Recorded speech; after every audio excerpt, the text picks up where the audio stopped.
In a chamber of gold and silence, inside the Topkapi Palace, a boy weeps in Arabic. His cries echo against cold marble, mingling with stains that should never be there. He is 9 years old, and his true name is already slipping away like smoke. They call him Ahmed now. But once, he was Yusuf ibn Ibrahim al-Andalusi, son of a silk merchant from Granada, child of courtyards where fountains whispered and orange trees bloomed. That was before the Janissaries tore him from his mother's arms, before the blade cut deeper than flesh, dividing his existence into two halves, before and after. He is not a child anymore. He is not a man. He is something else entirely. Property. A jewel in human form, polished and broken to serve the desires of the world's most powerful ruler. The small figure trembles in the corner, not from cold, but from something far more consuming. His body still bears the red scars of the mutilation that remade him.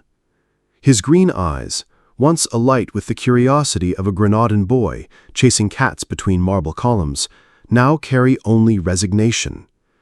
The other children glance at him with blank, lifeless stares. They have all passed through the same fire. All of them have lost something they can never reclaim. In the corridors of the seraglio, sandalwood incense hangs heavy, but it cannot cover the scent of dread that lingers in the air. Ahmed walks with measured steps, just as he has been taught.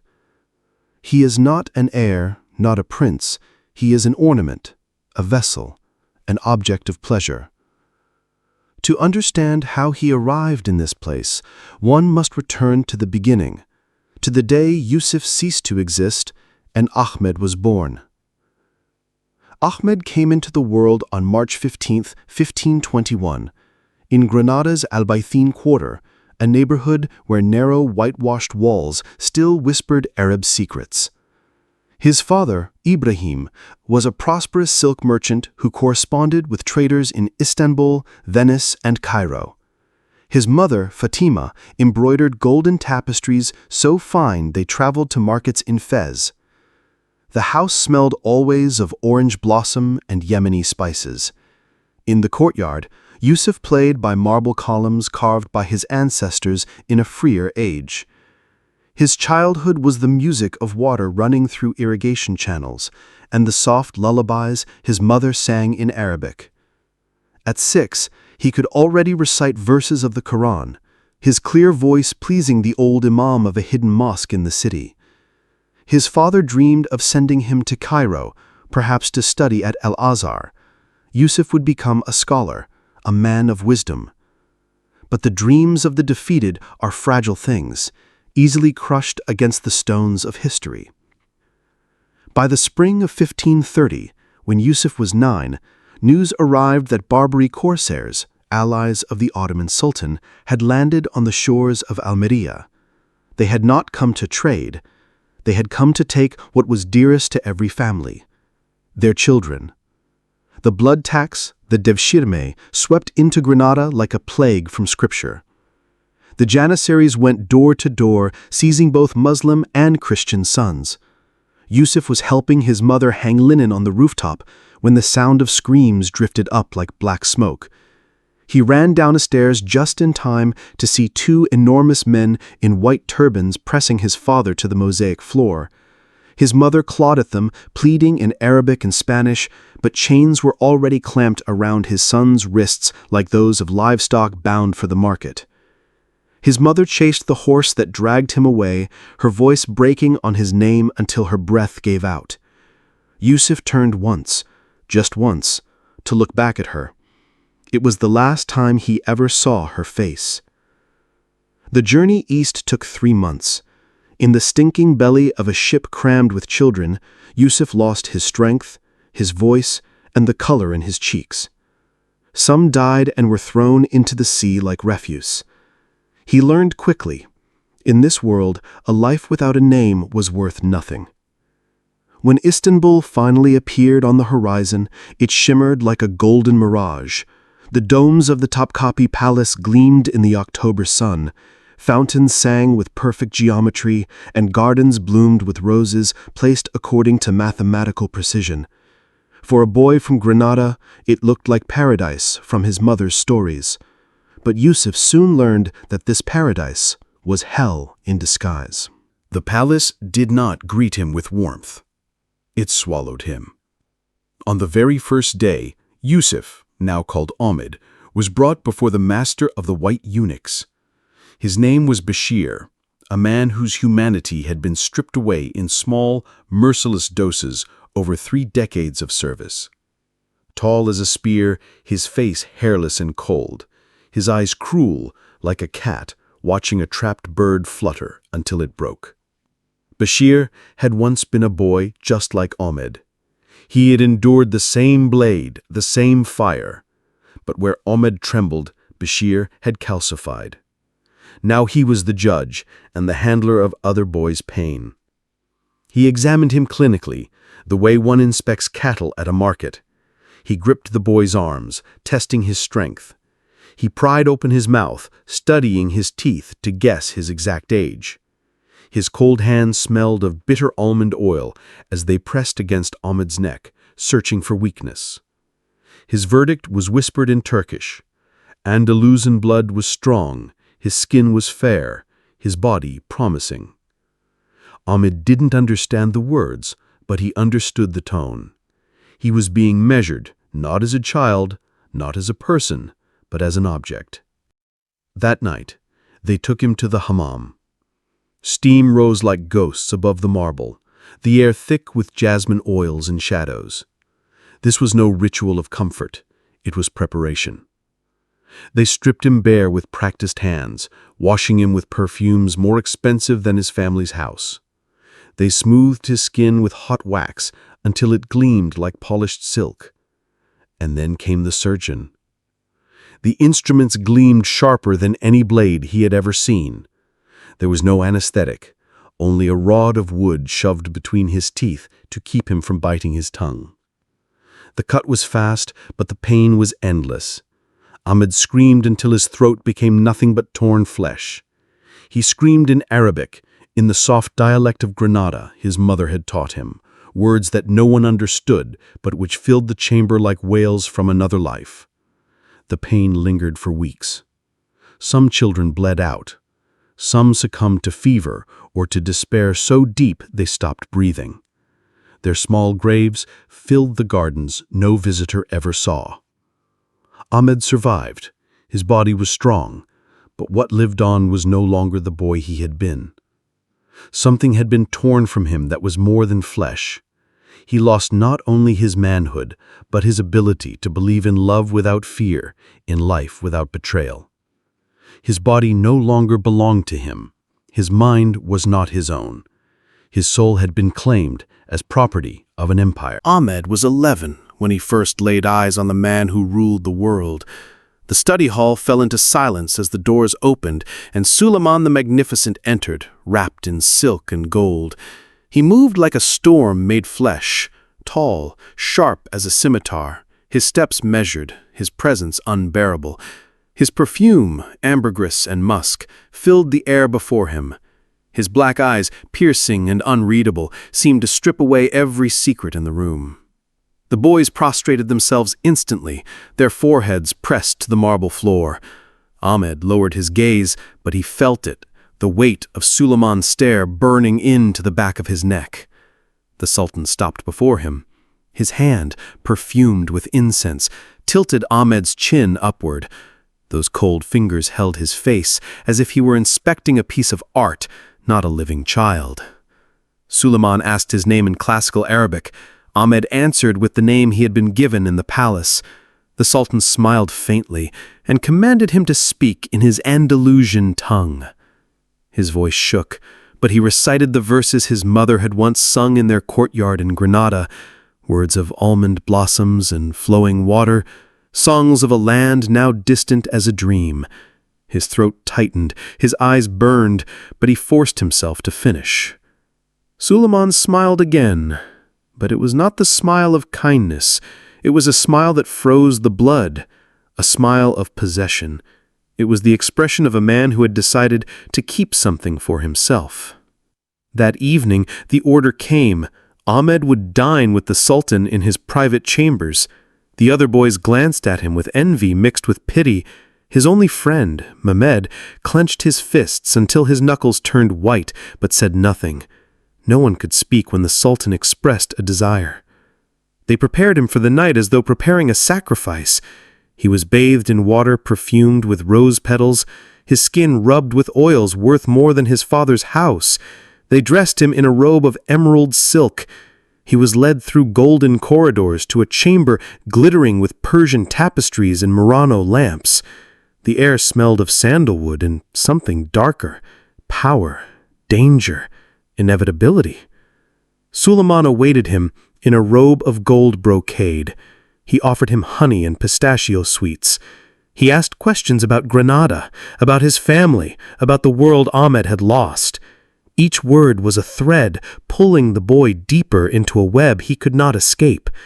That night, Ahmed understood the truth. He was no longer simply a possession of the palace. He was the possession of one man, the emperor himself. Over the years, Ahmed learned to become many things. With the Sultan, he was soft-spoken, attentive, graceful. With the eunuchs, he was distant, untouchable. With foreign ambassadors, he dazzled, quoting Persian poets, discussing philosophy, and analyzing politics with a sharpness that unnerved seasoned diplomats. He had been taken from his world and stripped of himself. But within those gilded walls, Ahmed carved out a dangerous skill. He learned to adapt. He learned how to become what others needed him to be, and in that ability, he discovered influence. Suleiman began to listen, not only to his verses and songs of Granada, but to his thoughts on art, on the empire, even on diplomacy. His words carried weight.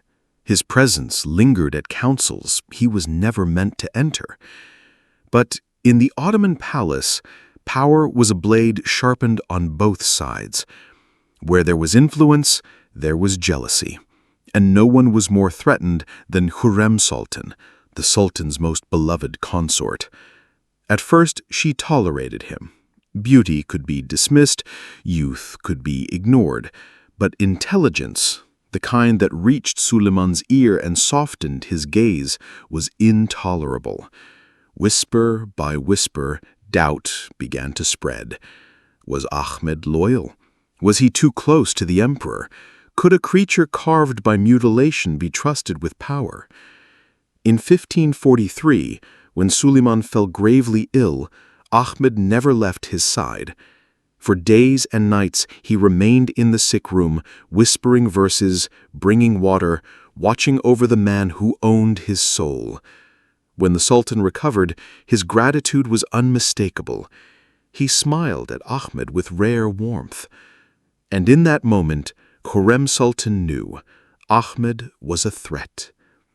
From then on, the air around him changed. The looks grew colder, the whispers sharper. Doors once open began to close. The palace that had imprisoned him now turned into a labyrinth of suspicion. Ahmed began to feel the ground shift beneath him. Without the Sultan's favor, he was nothing. And if Harem's venom reached too deeply, he would not only lose influence, he might lose his life. In that palace of whispers and shadows, Ahmed found only one true companion, Mehmet. Unlike Ahmed, who lived under the Sultan's gaze, Mehmed's talent lay in numbers. His skill with ledgers and coin had made him useful, invisible, unthreatening. While Ahmed bore the crushing weight of Suleiman's attention, Mehmed moved unnoticed in the empire's endless accounts. But in the quiet hours, when the marble corridors emptied and the incense burned low, they spoke. Ahmed confessed dreams that shamed him, that sometimes he longed to disappear into the Bosphorus, swallowed by the sea so no one could ever own him again. He admitted that the very word future felt like a cruel joke, an empty sound. Mehmed listened, And one night in March, 1547, with desperation tightening his voice, he whispered the unthinkable. They could flee. He had contacts among Greek merchants at the Golden Horn. There was a ship sailing for Venice in 3 months. They could vanish into its hold, disappear from the empire's reach. Ahmed stared at him as if he had lost his mind. Flee? They were eunuchs, mutilated, marked, monsters made for the pleasure of others. What life waited for them beyond those walls? Who would see them as men? Who would even call them human? But Mehmed insisted. If we stay, we die slowly. If we run, we might die quickly. But at least it will be our choice. The seed was planted. For the first time in 17 years, Ahmed allowed himself to remember his mother's sweets, the water channels of the Albaycin, the way freedom had once felt. For days, he wrestled with the thought. To flee was certain peril. To remain was certain death of another kind. Slowly, impossibility began to taste like hope. The plan was simple in its desperation. During Ramadan celebrations, when the palace would be blinded by feasts and prayers, they would slip into service tunnels. Mehmed had maps. They had secret savings, jewels bartered piece by piece. An Armenian merchant named Jacob promised them passage in exchange for pearls worth a fortune. Ahmed wrote a letter, part confession, part farewell. In it he admitted what had been carved into his soul, that for 17 years he had lived as Ahmed, but before that he had been Yusuf, that he had been owned, mutilated, deceived into feigned pleasure, that he had loved a man who destroyed him. If Allah forgave him, let his mother know that he died remembering her name. For the first time since childhood, Ahmed allowed himself to imagine choice, freedom, even if it lasted only a heartbeat. On the night of June 15, 1547, the sacred night of power, Ahmed and Mehmed moved like shadows through the gardens of Topkapi. They wore the robes of Greek merchants, their secret savings stitched into their tunics. Ahmed clutched a small Quran he had hidden for years, pressed against his chest like a last shield. Every step was a prayer, every breath a gamble. The palace around them thundered with celebration. Music, feasts, and prayer filled the air, drowning the sound of their hurried footsteps. For the first time in years, the gate of freedom seemed close enough to touch. The Golden Horn glimmered in the distance. The ship was waiting. The future, fragile, impossible, intoxicating, was almost within reach. But betrayal already stood in their path. Jacob, the Armenian merchant who had promised them safety, had sold their secret. At the docks, torches flared in the darkness. Bashir, the cruel master of eunuchs, emerged with soldiers at his back. His laughter was venomous. 2 mutilated men playing at freedom. That was all he saw. They were dragged back to the palace in chains, beaten and mocked as cowards. At dawn, they stood in the throne room before Suleiman. The emperor wore ceremonial robes of gold, surrounded by viziers and clerics. His face was carved from stone, unreadable, merciless. He asked Ahmed one question. Did he hate him so much that he would rather die than remain at his side?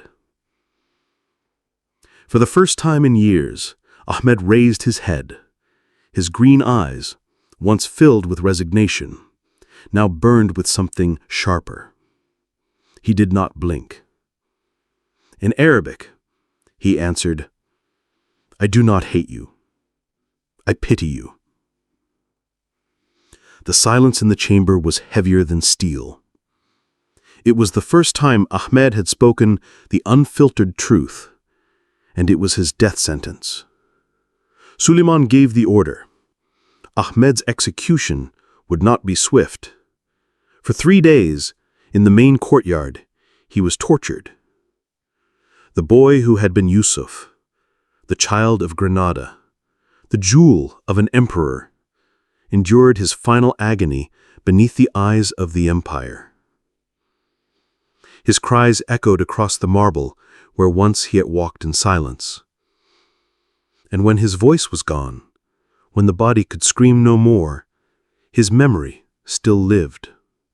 In the orange blossoms of Granada, in the waters of the Bosphorus, in the echo of a name whispered by a mother long ago. Not Ahmed, Yusuf.